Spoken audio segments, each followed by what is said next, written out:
because I'm a football player. I played at the University of Minnesota, close to my heart. We now have to possibly in 2024, not possibly, we are going to travel in 2024 or 2025, whenever they decide to schedule these games, to UCLA and USC. Now, selfishly, going to LA is a great trip for me, but more importantly, it's a tough way to split the division. I feel like more teams are going to come. So as I bring the guys in, Luke, Reggie, Sam, let's get at it. In my opinion, I like it. It adds a new rivalry. It adds new opportunities. It adds new money. From a recruiting standpoint, you're now telling kids, hey, you're going to play these teams. It adds bigger TV. What do you guys think? Reggie? So I think it's kind of weird.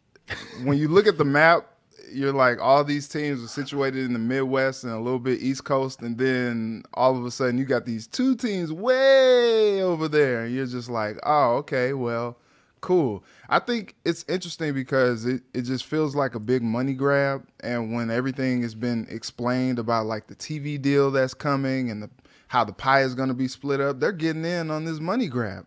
And what's funny is the commitment is to the students, right? All right, well, that's fine when they have to travel 2,000 miles, for a game, they're missing class or, whatever the case may be. And now, maybe a little bit of an unfair advantage when you talk about, the kids from USC and UCLA. Now they got like a 9 a.m. kickoff or, whatever the case may be with their body clocks when they're going over and playing like a big noon or, an early game in Minnesota or Ohio State or something like that. It's just kind of cool like that those games were normally thought to be like, the Rose Bowl or, those type of games, and just kind of seeing them more often. It just seems weird to me. Maybe it's just me being like a slight purist or something. I don't know.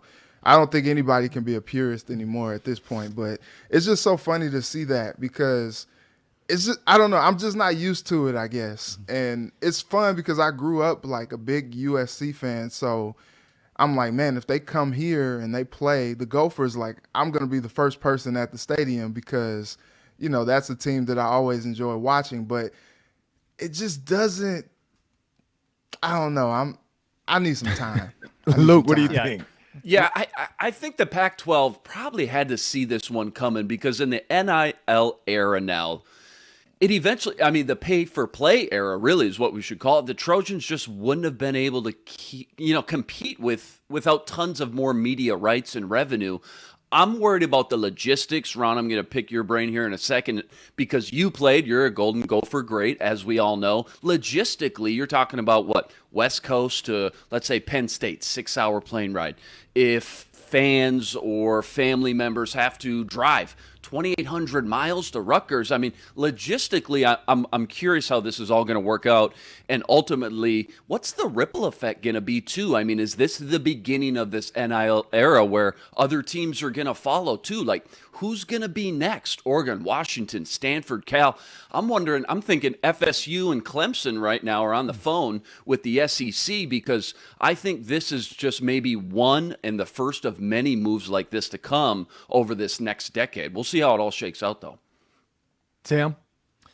Yeah, it really is an arms race because we're going toward this era in football where it's all about TV rights.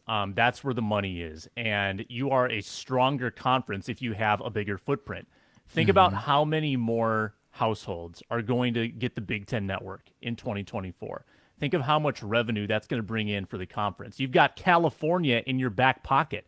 And this is not a drop in the bucket like Rutgers. Even Maryland wasn't a huge splash. These are big splashes.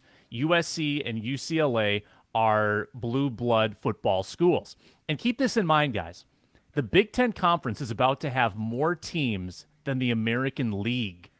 This thing is growing fast, and there are no boundaries anymore. There are no geographic boundaries now that this door has been unlocked. So why stop at 16? I think Luke mentioned Oregon and Washington. I read somewhere, I don't know if this was not a blue checkmark account, but someone was tweeting that there've been a request from Oregon and Washington to also join. So why stop at 16?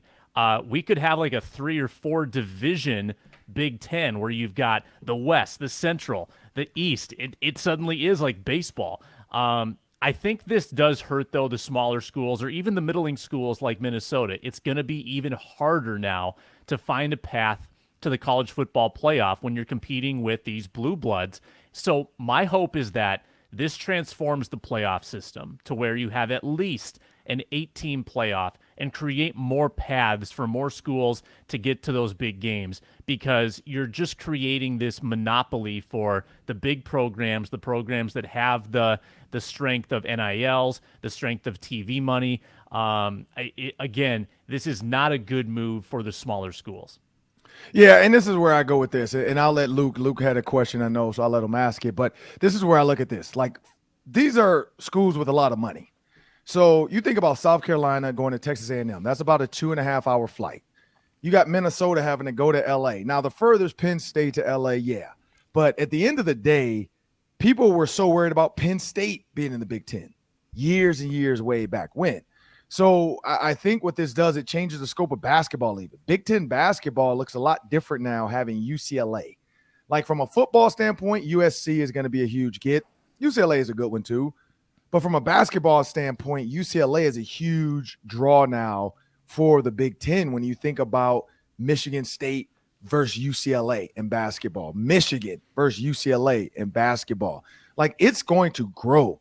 It's going to make this huge. It's also going to add the opportunity for ESPN to now do that. Now, Luke, I'll let you ask your question. What was your question about this whole deal? Well, Ron, I just wanted to ask you, as a former college football athlete, logistically, is there really going to be a big difference between a 3-hour flight and a 6-hour flight? I mean, people are griping already that that's going to be a lot of wear and tear on some of these athletes, student athletes, by the time this is all said and done over a long season. Now, again, I'm excited as an NFL draft guy because now I get to see more talent come to the Big Ten up close and personal. Guys like quarterback USC, Caleb Williams, Biletnikoff Award winner Jordan Addison, the receiver. But logistically, is this kind of a nightmare if you're an athlete who, just committed to one of these schools and now you find out, oh man, okay, we're going to be doing a lot of traveling. Does that kind of bug you or bother you, or just keep it in the back of your mind? Not really. No, not really. I mean, and again, you add Lincoln Riley now versus PJ Fleck. Right. I mean, you have a lot of different storylines that are going to come up with this, with Lincoln Riley, with USC, with UCLA, with PJ Fleck, with John Harbaugh and Lincoln Riley. I mean, there's just so much into this. You got Harbaugh old school with Lincoln Riley new school, Jordans versus khakis. I mean, it's going to be a lot of stuff going on. I will say this. The team that got screwed in this whole thing are the East Coast schools, the Penn States, the Marylands, the Rutgers. But my guess is Purdue's going to get kicked out. They're going to go to the West. UCLA and USC will come or into the East, and UCLA and USC will come into the West. I think that's going to change the travel. You'll have 1 year or one time you have to cross over and go play USC or UCLA in that 4-year whatever cycle deal they do. That's my guess. Now, if they change, and this is football. Basketball, it's tough because of you have to play everybody in basketball. It's a little bit tougher. For the most part, to Sam's question about being the Big Ten champs or getting the Big Ten West, I don't think USC is going to become a powerhouse again with Lincoln Riley. He did it at his last stint. He's going to do it again. UCLA football is not what it used to be. It's not the Deshaun Fosters and the Freddie Mitchells. And they have not been, like, ever since Snoop Dogg's son and Diddy's son committed, they just haven't been the same team